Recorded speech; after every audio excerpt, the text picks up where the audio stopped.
नया साल में प्यार का अवार्ड आया है, झलक रहा है। हाँ नया साल में प्यार का अवार्ड आया है। लाभार का हो लाभार का ग्रीटिंग कार्ड आया है। लाभार का ग्रीटिंग कार्ड आया है। ये तो खुशखबरी है। चुप चुप खुशखबरी।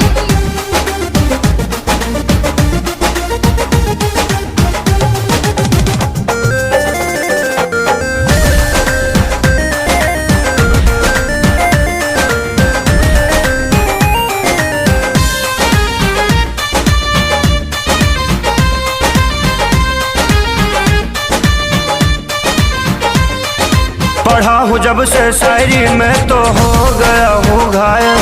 रात भरी तकिया के नीचे